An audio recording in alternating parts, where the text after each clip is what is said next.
പ്രധാനമന്ത്രി നരേന്ദ്രമോദി 3 ദിവസത്തെ തന്റെ സന്ദർശനത്തിനായി യുഎസിലെത്തിയിരിക്കുകയാണ്.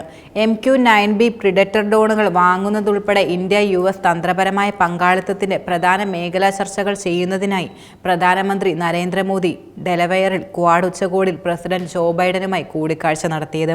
ജന്മനാട്ടിൽ പ്രധാനമന്ത്രി മോദിയുമായുള്ള ഉഭയകക്ഷി കൂടിക്കാഴ്ചയ്ക്ക് ശേഷം ഇന്ത്യയുടെ നിരീക്ഷണ ISR കഴിവുകൾ വർദ്ധിപ്പിക്കാൻ സഹായിക്കുന്ന 31 ജനറൽ അറ്റോമിക്സ് MQ-9B ഡ്രോണുകൾ വാങ്ങുന്നതിനെ ബൈഡൻ സ്വാഗതം ചെയ്യുകയും ചെയ്തു. ജെറ്റ് എഞ്ചിനീയറുകൾ, യുദ്ധോപകരണങ്ങൾ, ഗ്രൗണ്ട് മൊബിലിറ്റി സംവിധാനങ്ങൾ എന്നിവയ്ക്കായി മുൻഗണനയുള്ള പ്രൊഡക്ഷൻ ക്രമീകരണങ്ങൾ മുന്നോട്ട് കൊണ്ടുപോകുന്നതിനുള്ള സഹകരണം ഉൾപ്പെടെ US-ഇന്ത്യ പ്രതിരോധ വ്യാവസായിക സഹകരണ റോഡ്മാപ്പിന് കീഴിൽ കൈവരിച്ച ശ്രദ്ധേയമായ പുരോഗതി ഇരു നേതാക്കളും സംയുക്ത വസ്തുതാ ഷീറ്റിൽ ചൂണ്ടിക്കാണിക്കുകയുണ്ടായി. ഈ വർഷം ഫെബ്രുവരിയിൽ $3.99 ബില്യൺ ചെലവിൽ 31 MQ-9B ഡ്രോണുകൾ ഇന്ത്യൻ സൈന്യത്തിൽ വിൽക്കാൻ അമേരിക്ക അനുമതി നൽകിയിരുന്നു. കരാറിന്റെ ഭാഗമായി ഇന്ത്യൻ നാവികസേനയ്ക്ക് 15 സീ ഗാർഡിയൻ ഡ്രോണുകളും ഇന്ത്യൻ വ്യോമസേനയ്ക്ക് കരസേനയ്ക്കും 8 സ്കൈ ഗാർഡിയൻ ഡ്രോണുകളുമാണ് ലഭിക്കുന്നത്. 31 ജനറൽ അറ്റോമിക്സ് MQ-9B ബിരുദമായി പൈലറ്റ് ചെയ്ത വിമാനങ്ങളും അനുബന്ധ ഉപകരണങ്ങളും വാങ്ങുന്നതിന് ഇന്ത്യയിലേക്കുള്ള പുരോഗതിയെ പ്രസിഡന്റ് ബൈഡൻ സ്വാഗതം ചെയ്യുകയുണ്ടായി. ഇത് ഇന്ത്യയുടെ സായുധ സേനയുടെ ബുദ്ധി, നിരീക്ഷണം, ISR കഴിവുകൾ വർദ്ധിപ്പിക്കുന്നതിന് സഹായിക്കും. എല്ലാ ഡൊമെയ്നുകളിലുമുള്ള ശക്തികൾ ജോയിന്റ് ഫാക്ട് ഷീറ്റ് വായിക്കുകയും ചെയ്തു. MQ-9B പ്രിഡറ്റർ അതിൻ്റെ പ്രചന്നതയോടെ പ്രവർത്തിക്കാനുള്ള കഴിവിന് വളരെ ശ്രദ്ധേയമാണ്.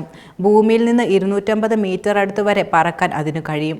കൂടാതെ മണിക്കൂറിൽ 442 കിലോമീറ്റർ വേഗതയിൽ 50,000 അടി ഉയരത്തിൽ ഡ്രോൺ പറക്കും. മാത്രമല്ല 4 മിസൈലുകളും 450 കിലോ ബോംബുകളും ഉൾപ്പെടെ ഏകദേശം 1700 കിലോഗ്രാം പെലോഡ് വഹിക്കാനും ഇന്ധനം നിറയ്ക്കാതെ 2000 മൈൽ സഞ്ചരിക്കാനും ഇതിന് സാധിക്കും. മറ്റൊരു ശ്രദ്ധേയമായ കാര്യം ഡ്രോണിന് തുടർച്ചയായി പറക്കാനോ ലക്ഷ്യങ്ങളിൽ 35 മണിക്കൂർ വരെ സഞ്ചരിക്കാനോ കഴിയുമെന്നതാണ്. ക്വാഡ് ലീഡേഴ്സ് ഉച്ചകോടിയിൽ പ്രധാനമന്ത്രി മോദിയും പ്രസിഡന്റ് ബൈഡനും കൊൽക്കത്തയിൽ ഗ്ലോബൽ ഫൗണ്ടറീസ് കൊൽക്കത്ത പവർ സെന്റർ സൃഷ്ടിക്കുന്നതുൾപ്പെടെയുള്ള അർദ്ധചാലക വിതരണ ശൃംഖല സുഗമമാക്കുന്ന ശ്രമങ്ങളെ പ്രശംസിക്കുകയുണ്ടായി. ഈ വിതരണ ശൃംഖല ചീപ്പ് നിർമ്മാണ ഗവേഷണത്തിൽ പരസ്പര പ്രയോജനകരമായ ബന്ധങ്ങൾ വർദ്ധിപ്പിക്കുമെന്നും സീറോ ലോ എമിനേഷൻ വാഹനങ്ങൾ ബന്ധിപ്പിച്ച ഉപകരണങ്ങൾ, AI ഡേറ്റാ സെന്ററുകൾ എന്നിവയിൽ പുരോഗതി പ്രാപ്തമാക്കുമെന്നും ഇരു നേതാക്കളും ചൂണ്ടിക്കാണിച്ചു. ഒറ്റത്തവണ ചർച്ചകൾക്ക് ശേഷം കടലിനടിയിലും സമുദ്രമേഖലയിലും അവബോധം ശക്തിപ്പെടുത്തുന്ന ആളില്ല ഉപരിതല വാഹന സംവിധാനങ്ങളുടെ സഹവികസനത്തിനും സഹനിർമ്മാണത്തിനുമായി liquid robotics, Sagar defence engineering എന്നിവയുടെ ടീമിനെ മോദിയും ബൈഡനും സ്വാഗതം ചെയ്തു. വസ്തുതാ ഷീറ്റ് പ്രകാരം പ്രതിരോധ ചരക്കുകളുടെയും സേവനങ്ങളുടെയും പരസ്പര വിതരണം വർദ്ധിപ്പിക്കുന്ന സെക്യൂരിറ്റി ഓഫ് സപ്ലൈ അറേഞ്ച്മെന്റിന്റെ സമീപകാല സമാപനത്തെയും ഇരു നേതാക്കളും അഭിനന്ദിക്കുകയും ചെയ്തു. ഒരു പ്രമുഖ വ്യോമേന കേന്ദ്രമാക്കാനുള്ള ഇന്ത്യയുടെ ശ്രമങ്ങളെ പിന്തുണയ്ക്കുന്നതിനായി സഹകരണത്തെയും നവീകരണത്തെയും പ്രോത്സാഹിപ്പിക്കുന്നതിന് ഇരു നേതാക്കളും വ്യവസായത്തെ പിന്തുണച്ചു. C-130J സൂപ്പർ ഹെർക്കുലിസ് എയർക്രാഫ്റ്റ് പ്രോഗ്രാമിൽ ലോക്ഹീഡ് മാർട്ടിനും ടാറ്റ അഡ്വാൻസ് സിസ്റ്റം ലിമിറ്റഡും തമ്മിലുള്ള സമീപകാല ടീമിംഗ് കരാറിനെയും ഇരുവരും അഭിനന്ദിച്ചു.